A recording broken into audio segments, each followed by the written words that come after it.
मुझसे अनेक बार पूछा गया है, आप क्यों इस पुराने ईश्वर गॉड शब्द का व्यवहार करते हैं? तो इसका उत्तर यह है कि हमारे उद्देश्य के लिए यही सर्वोत्तम है। इससे अच्छा और कोई शब्द नहीं मिल सकता, क्योंकि मनुष्य की सारी आशाएं और सुख इसी एक शब्द में केंद्रित हैं। अब इस शब्द को बदलना असंभव है। इस प्रकार के शब्द पहले पहल बड़े बड़े साधु महात्माओं द्वारा गढ़े गए थे और वे इन शब्दों का तात्पर्य अच्छी तरह समझते थे। धीरे धीरे सब समाज में उन शब्दों का प्रचार होने लगा। तब अज्ञ लोग भी उन शब्दों का व्यवहार करने लगे। इसका परिणाम यह हुआ कि शब्दों की महिमा घटने लगी। स्मरणातीत काल से ईश्वर शब्द का व्यवहार होता आया है। ब्रह्मांडीय प्रज्ञा का भाव तथा जो कुछ महान और पवित्र है, सब इसी शब्द में निहित है। यदि कोई मूर्ख इस शब्द का व्यवहार करने में आपत्ति करता है, तो क्या इसीलिए हमें इस शब्द को त्याग देना होगा?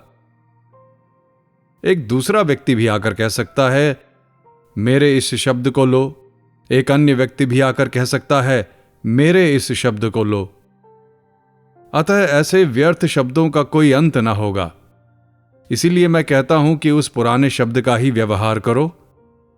मन से अंधविश्वासों को दूर कर इस महान प्राचीन शब्द के अर्थ को ठीक से समझकर उसका और भी उत्तम रूप से व्यवहार करो।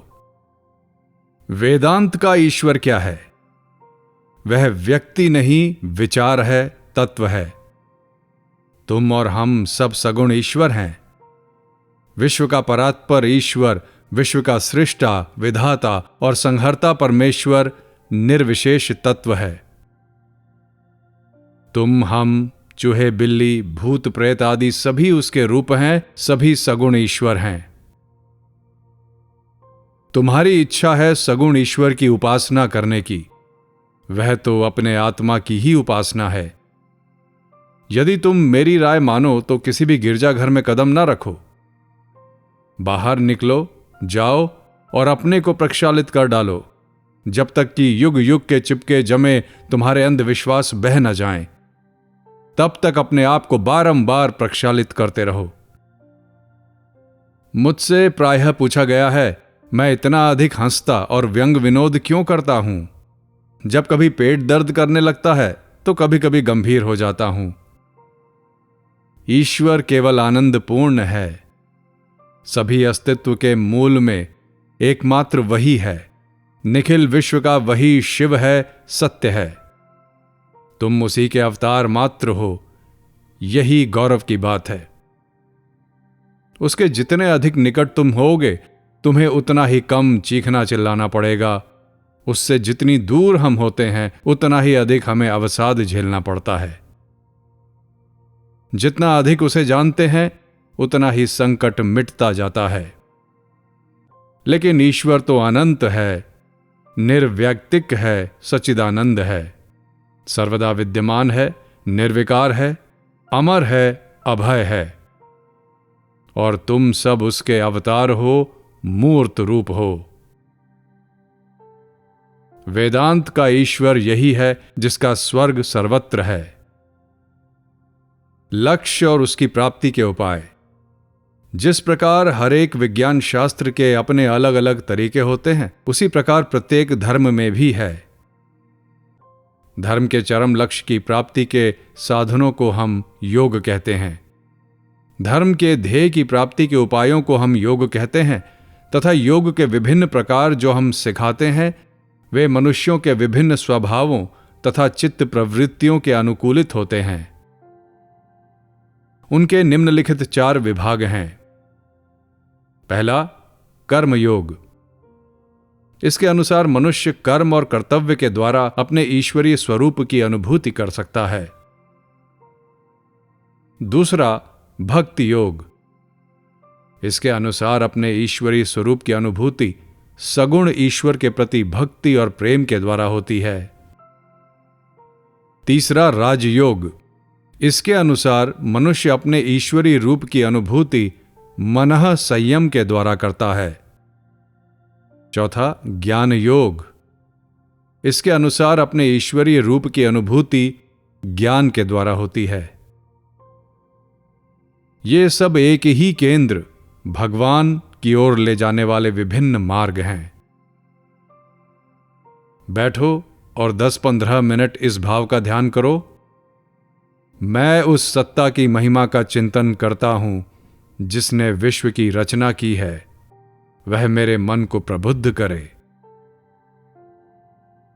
अपनी अनुभूतियों को अपने गुरु के अतिरिक्त और किसी को न बताओ। यथासंभव कम से कम बात करो। अपना चिंतन सद्गुणों में लगाओ। हम जैसा सोचते हैं वैसे ही बन जाते हैं। पवित्र चिंतन हमें अपनी समस्त मानसिक मलिनताओं को भस्म करने में सहायता देता है। सभी धर्मों ने ध्यान पर जोर दिया है। योगियों का कहना है कि ध्यानस्थ अवस्था मन की उच्चतम संभव अवस्था है। जब मन किसी बाह्य वस्तु का अध्ययन करता है, तब वह उससे अपना तादात्म्य स्थापित कर लेता है और स्वयं लुप्त हो जाता है। प्राचीन भारतीय दार्शनिकों द्वारा दी गई उपमा का प्रयोग करें तो मनुष्य की आत्मा स्फटिक के एक खंड के समान है जो अपने निकट की वस्तु का रंग ग्रहण कर लेता है। आत्मा जिस वस्तु का स्पर्श करती है उसी का रंग उसे लेना पड़ता है। यही कठिनाई है, वह बंधन बन जाता है। रंग इतना प्रबल है कि स्फटिक अपने को भूल जाता है और उसी रंग से अपना तादात्म्य स्थापित कर लेता है। मान लो कि स्फटिक के निकट एक लाल फूल है और स्फटिक वह लाल रंग ग्रहण कर लेता है तथा अपने को भूल जाता है एवं समझता है कि वह लाल है। हम लोगों ने शरीर का रंग ग्रहण कर लिया है और भूल गए हैं कि हम क्या हैं। बाद में जो कठिनाइयां आती हैं वे सब केवल एक निर्जीव शरीर जन्य हैं। हमारे समस्त भय, परेशानियां, चिंताएं, कष्ट, भूलें, दुर्बलताएं, बुराइयां केवल एक इस भारी भूल के कारण हैं कि हम शरीर हैं। ध्यान का अभ्यास नियमित रूप से किया जाता है। स्फटिक जान जाता है कि वह क्या है, वह अपने रंग में आ जाता है। अन्य किसी वस्तु की अपेक्षा ध्यान हमें सत्य के अधिक समीप लाता है। दो पक्षियों की कहानी इस उपाख्यान में समग्र वेदांत दर्शन का सार निहित है। स्वर्ण पंख वाले दो पक्षी एक वृक्ष पर वास करते हैं। ऊपर जो पक्षी बैठा है वह स्थिर, शांत भाव से अपनी महिमा में स्वयं विभोर होकर रहता है, और जो पक्षी नीचे की डाल पर बैठा है वह सदा चंचल रहता है, और वह इस वृक्ष का कभी मीठा फल कभी कड़वा फल खाता है। एक बार उसने एक अत्यंत कटु फल खाया। तब कुछ स्थिर होकर ऊपर बैठे हुए उस महिमामयी पक्षी की ओर उसने देखा, किंतु फिर वह उसे शीघ्र ही भूल गया और पहले के समान ही उस वृक्ष के फल खाने में लग गया। फिर उसने एक कटु फल खाया। इस बार वह फुदक फुदक कर ऊपर की ओर कूदा और ऊपर के पक्षी के कुछ समीप जा पहुंचा। इस प्रकार अनेक बार हुआ। अंत में नीचे का पक्षी बिल्कुल ऊपर के पक्षी के स्थान पर जा बैठा और अपने को खो बैठा, अर्थात ऊपर वाले पक्षी के साथ एक रूप हो गया। अब उसे यह ज्ञान हुआ कि दो पक्षी कभी भी नहीं थे। वह स्वयमेव सर्वदा शांत, स्थिर भाव से स्वमहिमा में मग्न ऊपर वाला पक्षी ही था। कृतज्ञ बनो। तुम्हें यदि कोई गाली दे तो उसके प्रति कृतज्ञ हो, क्योंकि गाली या अभिशाप क्या है, यही देखने के लिए उसने मानो तुम्हारे सम्मुख एक दर्पण रखा है और वह तुम्हारे लिए आत्मसंयम का अभ्यास करने का एक अवसर दे रहा है। अतएव उसे आशीर्वाद दो और सुखी बनो। अभ्यास करने का अवसर मिले बिना व्यक्ति का विकास नहीं हो सकता, और दर्पण सामने रखे बिना हम अपना मुख नहीं देख सकते। देवदूत कभी कोई बुरे कार्य नहीं करते, इसलिए उन्हें कभी दंड भी प्राप्त नहीं होता अतएव वे मुक्त भी नहीं हो सकते। सांसारिक धक्का ही हमें जगा देता है, वही इस जगत स्वप्न को भंग करने में सहायता पहुंचाता है। इस प्रकार के लगातार आघात ही इस जगत की असंपूर्णता के परिचायक हैं। वे ही इस संसार से छुटकारा पाने की अर्थात मुक्ति लाभ करने की हमारी आकांक्षा को जागृत करते हैं। श्री शंकर इस अद्वैतवाद को जंगलों और पहाड़ों में रख गए हैं। मैं अब उसे वहां से लाकर संसार और समाज में प्रसारित करने के लिए आया हूं। घर घर में, घाट मैदान में, जंगल पहाड़ों में इस अद्वैतवाद का गंभीर नाद उठाना होगा। एक शिष्य का प्रश्न, महाराज, ध्यान की सहायता से उस भाव का अनुभव करने में ही मानो मुझे अच्छा लगता है, इसे कर्म में अभिव्यक्त करने की इच्छा नहीं होती। यह तो नशा करके बेहोश पड़े रहने की तरह हुआ। केवल ऐसे रहकर क्या होगा? अद्वैतवाद की प्रेरणा से कभी तांडव नृत्य करो तो कभी स्थिर होकर रहो। अच्छी चीज पाने पर क्या उसे अकेले खाकर ही सुख होता है? 10 आदमियों को देकर खाना चाहिए। आत्मानुभूति प्राप्त करके यदि तुम मुक्त हो गए तो इससे दुनिया का क्या लाभ होगा? शरीर त्याग से पहले त्रिजगत को मुक्त करना होगा, तभी नित्य सत्य में प्रतिष्ठित होगा। उस आनंद की क्या कोई तुलना है? महाराज, यदि मैं ब्रह्म ही हूं तो सर्वदा इस विषय की अनुभूति क्यों नहीं होती? यदि मैं तुम के द्वैत मूलक चेतन स्तर पर इस बात का अनुभव करना हो तो एक कारण की आवश्यकता है। मन ही हमारा वह कारण है, परंतु मन पदार्थ तो जड़ है। उसके पीछे जो आत्मा है उसकी प्रभा से मन चैतन्यवत केवल प्रतीत होता है। अतः यह निश्चित है कि मन के द्वारा शुद्ध चैतन्य स्वरूप आत्मा को नहीं जान सकते। मन के परे पहुंचना है। इसका निचोड़ यह है कि द्वैत मूलक चेतन के ऊपर ऐसी एक अवस्था है जहां कर्ता, कर्म, करण आदि में कोई द्वैत भाव नहीं है। मन के निरोध होने से वह प्रत्यक्ष होती है। इस अवस्था को प्रकाशित करने के लिए कोई भाषा नहीं। उच्चतर और उच्चतर संघातों से युक्त क्रम विकास की प्रक्रियाएं आत्मा में नहीं हैं। वह जो कुछ है पहले से ही है। वे प्रकृति में हैं, किंतु जैसे जैसे प्रकृति का विकास उत्तरोत्तर उच्चतर से उच्चतर संघातों की ओर अग्रसर होता है, आत्मा की गरिमा अपने को अधिकाधिक व्यक्त करती है। कल्पना करो कि यहां एक पर्दा है और पर्दे के पीछे आश्चर्यजनक दृश्यावली है। पर्दे में एक छोटा सा छेद है जिसके द्वारा हम पीछे स्थित दृश्य के एक क्षुद्र अंश मात्र की झलक पा सकते हैं। अब कल्पना करो कि वह छेद आकार में बढ़ता जाता है। छेद के आकार में वृद्धि के साथ पीछे स्थित दृश्य दृष्टि के क्षेत्र में अधिकाधिक आता है, और जब पर्दा पूरा विलुप्त हो जाता है तो तुम्हारे तथा उस दृश्य के मध्य कुछ भी नहीं रह जाता। तब तुम उसे संपूर्ण देख सकते हो। पर्दा मनुष्य का मन है। उसके पीछे आत्मा की गरिमा, पूर्णता और अनंत शक्ति है। जैसे जैसे मन उत्तरोत्तर अधिकाधिक निर्मल होता जाता है, आत्मा की गरिमा भी स्वयं को अधिकाधिक व्यक्त करती है। ऐसा नहीं है कि आत्मा परिवर्तित होती है, वरन परिवर्तन पर्दे में होता है। आत्मा अपरिवर्तनशील वस्तु, अमर, शुद्ध, सदा मंगलमय है। साक्षी बनो। यदि खूनी हाथ तुम्हारी गर्दन पकड़ ले तो कहो, मैं साक्षी हूं, मैं साक्षी हूं। कहो, मैं आत्मा हूं, कोई भी बाह्य वस्तु मुझे स्पर्श नहीं कर सकती।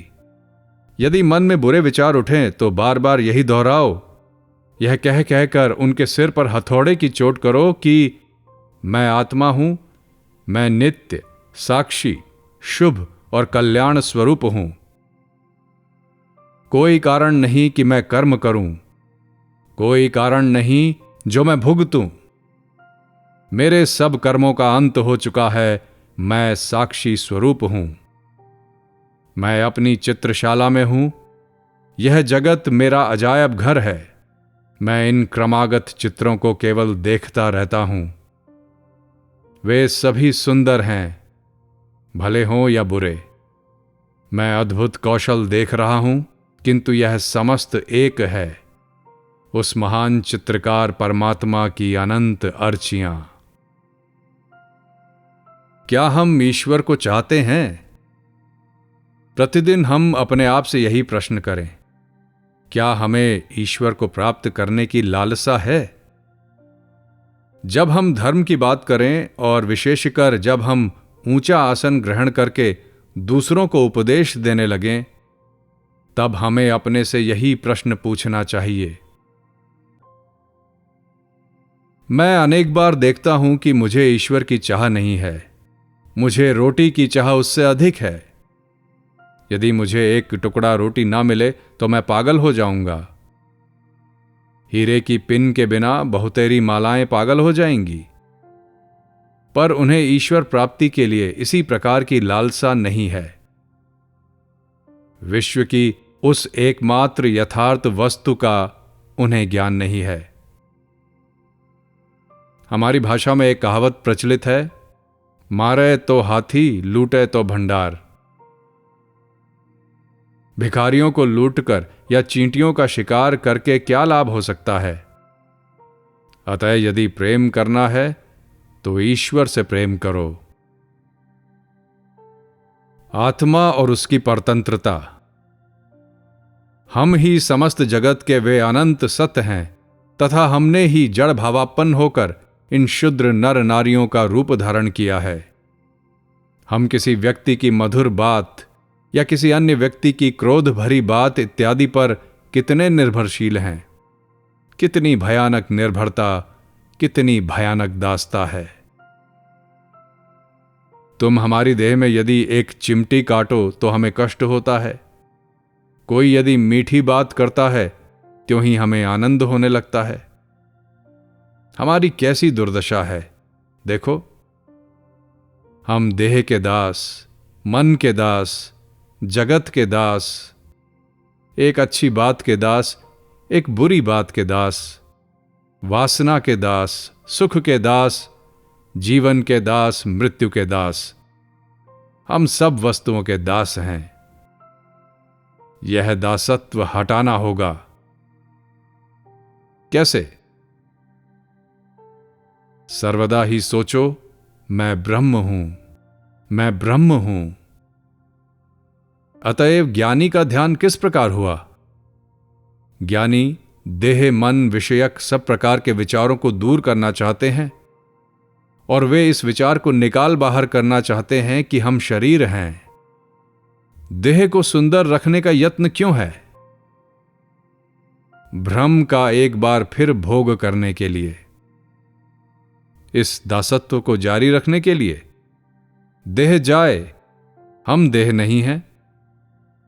यही ज्ञानी की साधना प्रणाली है। और भक्त कहते हैं, प्रभु ने हमें इस जीवन समुद्र को सहज ही लांघने के लिए यह देह दी है। अतएव जितने दिनों तक यात्रा शेष नहीं होती उतने दिनों तक इसकी यत्नपूर्वक रक्षा करनी होगी। योगी कहते हैं, हमें देह का यत्न अवश्य ही करना होगा, जिससे हम धीरे धीरे साधना पथ पर आगे बढ़कर अंत में मुक्ति लाभ कर सकें। यह सब तो लीला है, यह सब कौतुक है। सर्वशक्तिमान ईश्वर लीला करता है।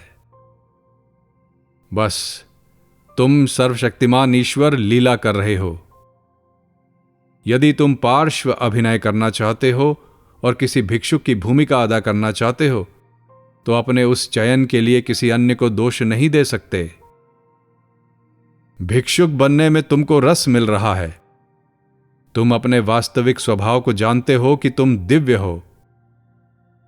तुम ही तो राजा हो। और स्वांग रचते हो भिकमंगे का। ये सब खिलवाड़ है। इसे जानो और लीला करो। इसका बस यही मर्म है, तब इसे आचरण में लाओ। सारा जगत विराट खेल है।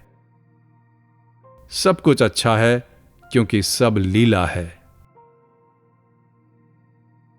जब मैं बालक था तो मुझसे किसी ने कहा कि भगवान सब कुछ देखता है। मैं बिस्तर पर सोया तो ऊपर निहारने लगा और इस आशा में था कि कमरे की छत खुलेगी। हुआ कुछ नहीं। हमारे अलावा दूसरा कोई हमें नहीं देख रहा है। अपनी आत्मा के अतिरिक्त और कोई प्रभु नहीं। दुखी ना हो, पश्चाताप न करो। जो हो गया सो हो गया। यदि तुम अपने को जलाओगे तो उसका फल भोगोगे। समझदार बनो। हम भूल करते हैं, इससे क्या? ये सब तो खिलवाड़ में है। अपने पूर्वकृत पापों पर वे पागल से होकर करहाते हैं, रोते हैं और क्या क्या नहीं करते। पश्चाताप मत करो। काम कर लेने के बाद उसे ध्यान में मत लाओ। बढ़े चलो, रुको मत। पीछे मुड़कर मत देखो। पीछे देखने से लाभ क्या होगा? जो अपने को मुक्त जानता है वह मुक्त है। जो अपने को बंधन में समझता है वह बंधन में है। जीवन का अंत और उद्देश्य क्या है? कुछ नहीं, क्योंकि मैं जानता हूं कि मैं अनंत हूं। यदि तुम भिक्षुक हो तो तुम्हारे उद्देश्य हो सकते हैं। मेरा कोई उद्देश्य नहीं, कोई चाह नहीं, कोई अभिप्राय नहीं। मैं तुम्हारे देश में आता हूं, व्याख्यान देता हूं केवल कौतुकवश। जीवन गीत है। भोग में रोग भय, कुलीनता में च्युति भय। धनी को है भय निर्दय का, सम्मान में दैन्य भय, बल में रिपु भय, रूप में है भय जरा का। शास्त्रज्ञ को वादि भय, गुणी को खल भय, काया को है भय मृत्यु का। भयपूर्ण है सब इस जगत में, वैराग्य ही एक आधार अभय का। अतएव यदि मैं तुम्हें यह उपदेश दूं कि तुम्हारी प्रकृति असत है और ये कहूं कि तुमने कुछ भूलें की हैं, इसलिए अब तुम अपना जीवन केवल पश्चाताप करने तथा रोने धोने में ही बिताओ, तो इससे तुम्हारा कुछ भी उपकार न होगा, वरन उससे और भी दुर्बल हो जाओगे। ऐसा करना तुम्हें सतपथ के बजाय असत पथ दिखाना होगा। यदि हजारों साल इस कमरे में अंधेरा रहे और तुम कमरे में आकर हाय बड़ा अंधेरा है, बड़ा अंधेरा है, ऐसा कहकर रोते रहो, तो क्या अंधेरा चला जाएगा? कभी नहीं। एक दिया सलाई जलाते ही कमरा प्रकाशित हो उठेगा। अतएव जीवन भर ये सोचना कि मैंने बहुत दोष किए हैं, मैंने बहुत अन्याय किए हैं, इससे क्या तुम्हारा कुछ भी उपकार हो सकेगा? हम में बहुत से दोष हैं, ये किसी को बतलाना नहीं पड़ता। ज्ञान अग्नि प्रज्वलित करो, एक क्षण में सब अशुभ चला जाएगा। अपने प्रकृति स्वरूप को पहचानो। प्रकृत मैं को, उसी ज्योतिर्मय उज्ज्वल नित्य शुद्ध मैं को प्रकाशित करो। मिलने पर प्रत्येक व्यक्ति में उसी आत्मा को जगाओ। जीवित ईश्वर तुम लोगों के भीतर रहते हैं, तभी तुम मंदिर गिरजाघर आदि बनाते हो और सब प्रकार की काल्पनिक झूठी चीजों में विश्वास करते हो। मनुष्य देह में स्थित मानव आत्मा ही एकमात्र उपास्य ईश्वर है। पशु भी भगवान के मंदिर हैं, किंतु मनुष्य ही सर्वश्रेष्ठ मंदिर है। यदि मैं उसकी उपासना नहीं कर सका तो अन्य किसी भी मंदिर से कुछ भी उपकार नहीं होगा। जिस क्षण मैं प्रत्येक मनुष्य देह रूपी मंदिर में उपविष्ट ईश्वर की उपलब्धि कर सकूंगा, जिस क्षण मैं प्रत्येक मनुष्य के सम्मुख भक्ति भाव से खड़ा हो सकूंगा और वास्तव में उसमें ईश्वर देख सकूंगा, जिस क्षण मेरे अंदर यह भाव आएगा, उसी क्षण मैं संपूर्ण बंधनों से मुक्त हो जाऊंगा। बांधने वाले पदार्थ हट जाएंगे और मैं मुक्त हो जाऊंगा। तुम क्या किसी दूसरे के लिए हृदय से अनुभव करते हो? यदि करते हो तो एकत्व के भाव में तुम विकास कर रहे हो। यदि नहीं तो तुम भूतो न भविष्यति एक बौद्धिक महामानव भले ही हो, तुम कुछ हो नहीं सकोगे। केवल शुष्क बुद्धि हो और वही बने रहोगे। यदि तुम हृदय से अनुभव करते हो तो एक भी पुस्तक ना पढ़ सकने पर, कोई भाषा ना जानने पर भी तुम ठीक रास्ते पर चल रहे हो। ईश्वर तुम्हारा है। क्या विश्व के इतिहास से तुम ये नहीं जानते कि पैगंबरों की शक्ति कहां निहित थी? ये कहां थी? बुद्धि में?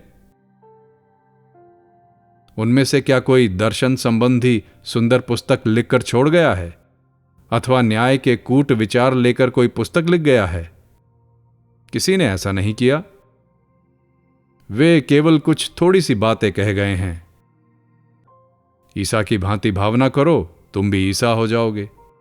बुद्ध के समान भावना करो, तुम भी बुद्ध बन जाओगे। भावना ही जीवन है, भावना ही बल है, भावना ही तेज है। भावना के बिना कितनी ही बुद्धि क्यों न लगाओ, ईश्वर प्राप्ति नहीं होगी। हृदय के द्वारा ही भगवत साक्षात्कार होता है, बुद्धि के द्वारा नहीं। दोष किसी का नहीं। अपने दोष के लिए तुम किसी को उत्तरदायी न समझो। अपने ही पैरों पर खड़े होने का प्रयत्न करो। सब कामों के लिए अपने को ही उत्तरदायी समझो। कहो कि जिन कष्टों को हम अभी झेल रहे हैं वे हमारे ही किए हुए कर्मों के फल हैं। यदि ये मान लिया जाए तो यह भी प्रमाणित हो जाता है कि उन कर्मों को काटने का कार्य भी केवल मुझे ही करना पड़ेगा। जो कुछ हमने सृष्ट किया है उसका हम ध्वंस भी कर सकते हैं। जो कुछ दूसरों ने किया है उसका नाश हमसे कभी नहीं हो सकता। अतएव उठो, साहसी बनो, वीरवान हो, सब उत्तरदायित्व अपने कंधे पर लो। ये याद रखो कि तुम स्वयं अपने भाग्य के निर्माता हो। तुम जो कुछ बल या सहायता चाहो सब तुम्हारे ही भीतर विद्यमान है। अतएव इस ज्ञान रूप शक्ति के सहारे तुम बल प्राप्त करो और अपने हाथों अपना भविष्य गढ़ डालो। गतस्य शोचना नास्ति। अब तो सारा भविष्य तुम्हारे सामने पड़ा हुआ है। तुम सदैव ये बात स्मरण रखो कि तुम्हारा प्रत्येक शब्द, प्रत्येक विचार, प्रत्येक कार्य संचित रहेगा। और यह भी याद रखो कि जिस प्रकार तुम्हारे असत विचार और असत कार्य चीतों की तरह तुम पर कूद पड़ने की ताक में हैं, उसी प्रकार प्रेरणादायी ये आशा भी है कि तुम्हारे सत विचार और सत कार्य भी हजारों देवताओं की शक्ति लेकर सर्वदा तुम्हारी रक्षा के लिए तैयार हैं। यह संसार ना अच्छा है ना बुरा। यदि संसार के नर नारियों का 10 लक्षांश भी बिल्कुल चुप रहकर कुछ मिनटों के लिए बैठ जाएं और कहें, तुम सभी ईश्वर हो, हे मानवों, हे पशुओं, हे सब प्रकार के जीवित प्राणियों, तुम सभी एक जीवंत ईश्वर के व्यक्त रूप हो, तो आधे घंटे के अंदर ही सारे जगत का परिवर्तन हो जाए। उस समय चारों ओर घृणा के भीषण बमों को चतुर्दिक न फेंकते हुए, ईर्ष्या और असत चिंता का प्रवाह न फैलाकर सभी देशों के लोग सोचेंगे कि सभी वह है। जो कुछ तुम देख रहे हो या अनुभव कर रहे हो वो सब वही है। तुम्हारे भीतर अशुभ ना रहने पर तुम अशुभ किस तरह देखोगे? तुम्हारे हृदय के अंतरम में यदि चोर ना हो तो तुम किस प्रकार चोर देखोगे? तुम यदि खूनी ना हो तो किस प्रकार खूनी देखोगे? साधु हो जाओ तो असाधु भाव तुम्हारे अंदर से एकदम चला जाएगा। इस प्रकार सारे जगत का परिवर्तन हो जाएगा। हमें एक बात और समझनी होगी। हम समस्त बाह्य परिवेश पर विजय प्राप्त नहीं कर सकते, यह असंभव है। छोटी मछली जल में रहने वाले अपने शत्रुओं से अपनी रक्षा करना चाहती है। वह किस प्रकार यह कार्य करती है? पंख विकसित करके पक्षी बनकर। मछली ने जल अथवा वायु में कोई परिवर्तन नहीं किया। जो कुछ परिवर्तन हुआ वो उसके अपने ही अंदर हुआ।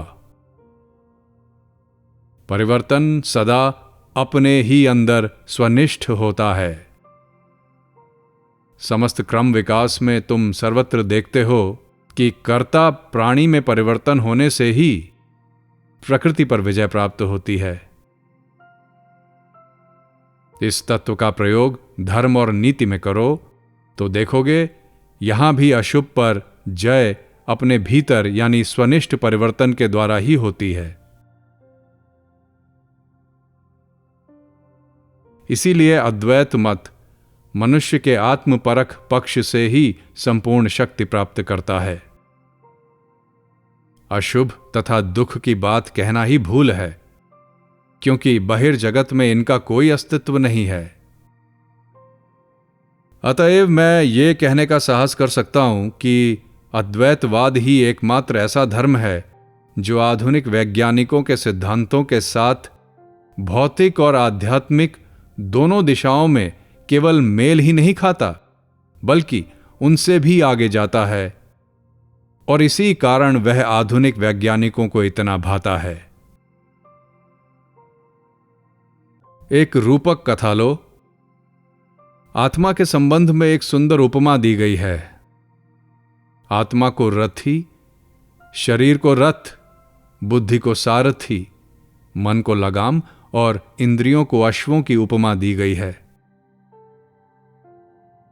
जिस रथ के घोड़े अच्छी तरह प्रशिक्षित हैं, जिस रथ की लगाम मजबूत है और सारथी के द्वारा दृढ़ रूप से पकड़ी हुई है, वह रथी विष्णु के उस परम पद को पहुंच सकता है। किंतु जिस रथ में इंद्रिय रूपी घोड़े दृढ़ भाव में संयत नहीं हैं तथा मन रूपी लगाम मजबूती से पकड़ी हुई नहीं है, वह रथी अंत में विनाश को प्राप्त होता है। हमारी आत्मा में जब प्रत्यक्ष अनुभूति आरंभ होगी, तभी धर्म का प्रारंभ होगा, तभी तुम धार्मिक होगे एवं तभी नैतिक जीवन का भी प्रारंभ होगा। इस समय हम पशुओं की अपेक्षा अधिक नीतिपरायण नहीं हैं।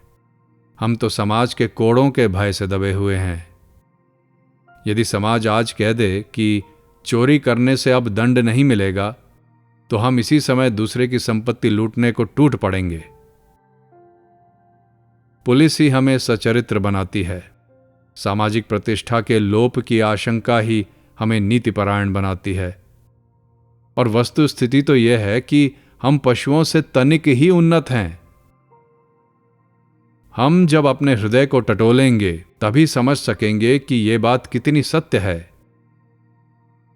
अतएव आओ इस कपट का त्याग करें। वेदांत की मूल बात यही है, धर्म का साक्षात्कार करो। केवल बातें करने से कुछ ना होगा, किंतु साक्षात्कार करना बहुत कठिन है। जो परमाणु के अंदर अति गुह्य रूप में रहता है, वही पुराण पुरुष प्रत्येक मानव हृदय के गुह्यतम प्रदेश में निवास करता है। ऋषियों ने उसे अंतर्दृष्टि द्वारा उपलब्ध किया है। प्रत्येक वस्तु में ईश्वर को देखो। बचपन से ही सुनता आ रहा हूं कि सर्वत्र और सभी में ईश्वर देखने पर ही मैं दुनिया का ठीक ठीक आनंद उठा पाऊंगा। पर ज्यों ही मैं संसार में लिप्त होकर कुछ मार खाता हूं, त्यों ही मेरी ईश्वर बुद्धि लुप्त हो जाती है। मैं मार्ग में सोचता जा रहा हूं कि सभी मनुष्यों में ईश्वर विद्यमान है। इतने में एक बलवान मनुष्य मुझे धक्का दे देता है और मैं चारों कोने चित्त हो जाता हूं। बस झट से मैं उठता हूं, सिर में खून चढ़ जाता है, मुट्ठियां बंध जाती हैं और मैं विचार शक्ति खो बैठता हूं। स्मृति का भ्रंश हो जाता है और बस मैं उस व्यक्ति में ईश्वर के स्थान पर शैतान को देखने लगता हूं। जन्म से ही हमें सभी में ईश्वर देखने के लिए कहा गया है। सभी धर्म यही सिखाते हैं कि सभी वस्तुओं में, सब प्राणियों के अंदर सर्वत्र ईश्वर दर्शन करो। पहले पहल सफलता ना भी मिले पर कोई हानि नहीं। यह असफलता तो बिल्कुल स्वाभाविक है। यह मानव जीवन का सौंदर्य है। इन असफलताओं के बिना जीवन क्या होता? यदि जीवन में इस असफलता को जय करने की चेष्टा न रहती तो जीवन धारण करने का कोई प्रयोजन ही नहीं रह जाता। उसके ना रहने पर जीवन का कवित्व कहां रहता? यह असफलता, यह भूल होने से हर्ज भी क्या है? मैंने गाय को कभी झूठ बोलते नहीं सुना, पर वह सदा गाय ही रहती है, मनुष्य कभी नहीं हो जाती। अतएव यदि बार बार असफल हो जाओ तो भी क्या, कोई हानि नहीं। सहस्र बार इस आदर्श को हृदय में धारण करो और यदि सहस्र बार भी असफल हो जाओ तो फिर एक बार प्रयत्न करो। सब जीवों में ब्रह्म दर्शन ही मनुष्य का आदर्श है। परम लक्ष्य की ओर जो व्यक्ति सत्य को ना जानकर अबोध की भांति संसार के भोग विलास में निमग्न हो जाता है, समझ लो उसे ठीक मार्ग नहीं मिला, उसका पैर फिसल गया है। दूसरी ओर जो व्यक्ति संसार को कोसता हुआ वन में चला जाता है, अपने शरीर को कष्ट देता रहता है, धीरे धीरे सुखाकर अपने को मार डालता है, अपने हृदय को शुष्क मरुभूमि बना डालता है, अपने सभी भावों को कुचल डालता है और कठोर, विभीत्स और रूखा हो जाता है, समझ लो वो भी मार्ग भूल गया है। ये दोनों दो छोर की बातें हैं, दोनों ही भ्रम में हैं, एक इस ओर और दूसरा उस ओर। दोनों ही पथ भ्रष्ट हैं, दोनों ही लक्ष्य भ्रष्ट हैं। दुर्भाग्यवश अधिकांश व्यक्ति इस जगत में बिना किसी आदर्श के ही जीवन के इस अंधकारमय पथ पर भटकते फिरते हैं। जिसका एक निर्दिष्ट आदर्श है वह यदि 1000 भूलें करता है तो यह निश्चित है कि जिसका कोई भी आदर्श नहीं है वह 50,000 भूलें करेगा। अतएव एक आदर्श रखना अच्छा है। इस आदर्श के संबंध में जितना हो सके सुनना होगा। तब तक सुनना होगा जब तक वह हमारे अंतर में प्रवेश नहीं कर जाता, हमारे मस्तिष्क में बैठ नहीं जाता, जब तक वह हमारे रक्त में प्रवेश कर उसकी एक एक बूंद में घुल मिल नहीं जाता, जब तक वह हमारे शरीर के रोम रोम में व्याप्त नहीं हो जाता। अतएव पहले हमें यह आत्म तत्व सुनना होगा। कहा है कि हृदय पूर्ण होने पर मुख बोलने लगता है और हृदय के इस पूर्ण होने पर हाथ भी कार्य करने लगते हैं। हम लोग दुखी क्यों होते हैं? हम जो कुछ दुख भोग करते हैं वह वासना से ही उत्पन्न होता है।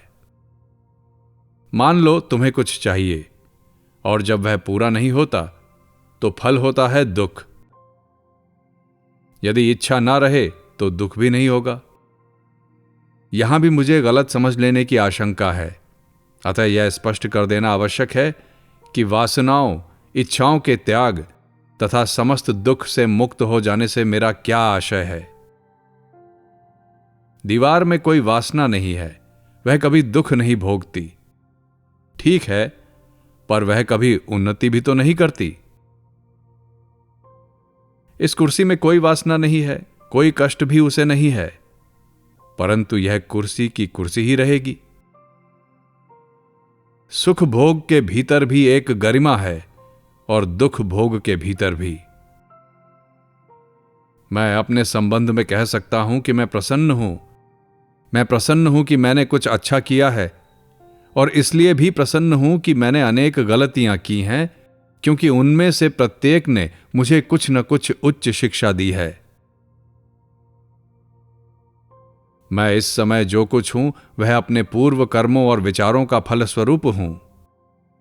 प्रत्येक कार्य और विचार का एक ना एक फल हुआ है, और ये फल ही मेरी उन्नति की समष्टि है। यथार्थ समाधान ये है, ऐसी बातें नहीं कि तुम धन संपत्ति ना रखो, आवश्यक वस्तुएं और विलास की सामग्री ना रखो।